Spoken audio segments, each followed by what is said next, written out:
Sandro, as chuvas que estão caindo, fraquinhas nesses últimos dias, é suficiente para melhorar a situação dos reservatórios em Itabira? Bom, na verdade, essas chuvas sempre contribuem, né, efetivamente com a nossa demanda de água, com a nossa produção. Até mesmo a evaporação, que em dias mais quentes impacta bastante, com essas chuvas realmente melhora. Só que a gente tem que deixar sempre claro que, assim como esses reservatórios eles recuperam com uma maneira muito rápida, em períodos de estiagem, com 2, 3 dias de chuva, esse reservatório pode voltar a ter as suas vazões diminuídas. Ou seja, a gente sempre pede à população que esse consumo seja realizado de maneira racional. Até porque o próprio SAI ele mantém o racionamento em épocas de chuva. Ou seja, alguns reservatórios, de acordo com a nossa demanda, eles têm que ser fechados para garantir o abastecimento para toda a população.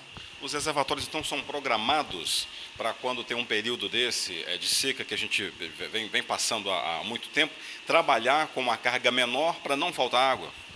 Justamente, é o que a gente chama internamente de racionamento, né? A gente tem que controlar os níveis desses reservatórios para que as partes mais altas da cidade consigam ser abastecidas. Qual é a nossa situação atual em Itabira, a nível de todas as estações de tratamento de água? Bom, a Itabira hoje ela trabalha no limite de produção, ou seja, toda a água que é produzida, a população consome, né?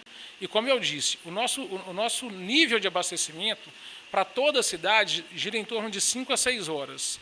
Se tiver qualquer problema ou com algum vazamento de grande porte ou até mesmo em função da estiagem, a gente consegue no máximo garantir o abastecimento para 6 horas da população. Por isso que há necessidade de a gente fazer esse racionamento e a gente mais uma vez enfatiza, vamos usar a água com racionamento, evitando desperdício dentro das nossas residências. O que precisamos em Itabira para que resolva, pelo menos agora, essa questão da falta d'água, para que a gente trabalhe, que o SAI trabalhe de uma maneira pelo menos moderada e não falte água nos reservatórios? Bom, algumas ações foram tomadas, né, que é efetivamente a busca de outros mananciais, como no caso da ETA Rio de Peixe, por exemplo. Mas, atualmente, tendo em vista que essas ações já foram tomadas, a gente solicita de maneira emergencial o racionamento e evitar o desperdício. Só a título de curiosidade, quando a gente realiza um racionamento bem feito e a população participa, a gente consegue economizar em torno de 10 a 15% das vazões que o SAI disponibiliza para a população. Isso dá em torno, hoje, de 60 a 70 litros por segundo de água, o que faz com que a gente trabalhe dentro de uma tranquilidade. As pessoas questionaram, né, nas últimas semanas a questão da cor da água, principalmente na região do João 23. Foi muito falado sobre isso. Qual que é o motivo, qual que é a razão da cor daquela água? E eu quero saber outra coisa.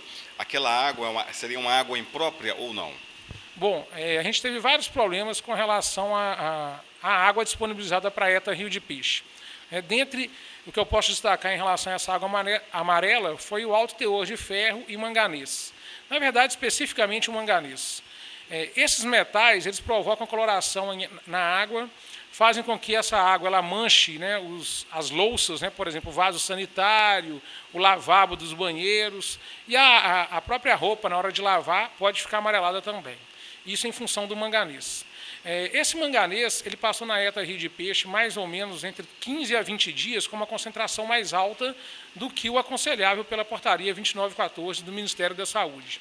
Quando o SAI percebeu esse problema, e aí mais uma vez o papel da população foi importante, dando esse retorno para a gente, por quê? Porque na saída da estação ela estava dentro dos padrões visuais, de abastecimento. Só que quando chegava nas tubulações, né, e obviamente nas residências, essa água estava ficando amarela. Uma vez descoberto esse problema, o SAI começou a dosar vários outros produtos, né, na estação de tratamento de água, como o cloro e um agente desincrustante, para eliminar esse problema. E desde o dia 26 de agosto não há problemas de concentração de manganês na água da ETA Rio de Peixe. O problema foi justamente esses dias, né, que passaram para a população entre 15 a 20 dias, esse manganês ficou incrustado na tubulação, fazendo com que a água ficasse amarela. do ponto de vista de saúde pública, não há problema em relação ao consumo. Então não é prejudicial à saúde essa água amarelada? Não, não. O problema maior, obviamente, é o problema estético, né? Que ninguém vai se sentir confortável em tomar uma água amarelada. São realizadas no laboratório do SAI mais de 120 análises por mês do ponto de vista bacteriológico. E nós não tivemos problemas que comprovassem contaminação por micro-organismos patogênicos, ou seja, que causam doenças. Aproximadamente há uma semana, o ponto de captação foi mudado nessa estação e a gente já tem acompanhado com resultados muito satisfatórios em relação a essa água amarela nas residências. Então a gente pede que, em casos pontuais, se isso voltar a acontecer, o SAI vai mandar a equipe para verificar essa água amarela e provocar descargas na tubulação para eliminar toda essa água amarela que, porventura, esteja acontecendo em alguns pontos isolados. A questão da caixa d'água precisa ser limpa? Qual a frequência? E muita gente reclama que a água do SAI está contaminada, está suja e não cuida da sua própria caixa d'água. Bom, na verdade, a gente aconselha que em sistemas que são abastecidos com água pública, obviamente do SAI, né, que essa caixa d'água seja limpa pelo menos de 6 em 6 meses. Há vários casos, né, que o usuário não limpa a sua caixa d'água e, em função dessa sazonalidade, ou então até mesmo por causa do racionamento, o nível dessa caixa d'água diminua e quando essa caixa d'água volta a receber água, ela revolve o fundo, comprometendo a qualidade, né, interna dentro da residência. Ou seja, a água pode chegar, por exemplo, amarela, essa água vai para dentro da caixa d'água com um nível menor de água, vai revolver o fundo, né, e a gente vai acabar recebendo aí o título de água suja, sendo que, na verdade, a maior contaminação veio da caixa d'água. Tem diferença nos tipos de caixa d'água e de como a limpeza deve ser feita? Bom, atualmente é muito raro a gente ter aquelas caixas de água de amianto, né, porque a grande maioria hoje em dia usa de plástico ou de fibra de vidro. Pois bem, esses dois materiais, tanto de fibra de vidro quanto de plástico, têm uma lavagem muito mais simples e a remoção é mais fácil. Mas, em todos os casos, o que a gente aconselha é limpar a caixa d'água de 6 em 6 meses, esvaziar antes do início da lavagem para evitar o desperdício dessa água e, após a lavagem, não há necessidade de colocar cloro ou qualquer outro agente desinfectante. Por quê? Porque a água que vai voltar a abastecer essa caixa d'água, como é uma água do SAI, ela já vem com cloro residual com essa finalidade. Qual que é o melhor material para utilizar na limpeza da caixa d'água? Na verdade, a gente não pode usar nenhum tipo de agente saponáceo, né, detergentes ou sabão. O ideal é usar sempre material inerte. As escovas de nylon para esfregar as paredes, né, ou então uma própria vassoura de nylon mesmo, e com muita água para fazer o processo de transporte dessa sujeira. Não utilizar nenhum material saponáceo, né, como eu disse, porque senão vai causar gosto na água futuramente. Essa sequência de chuva que a gente está vendo que vai continuar, vai melhorar um pouco a nossa situação aqui, Sandro? Não, com certeza a situação melhora bastante.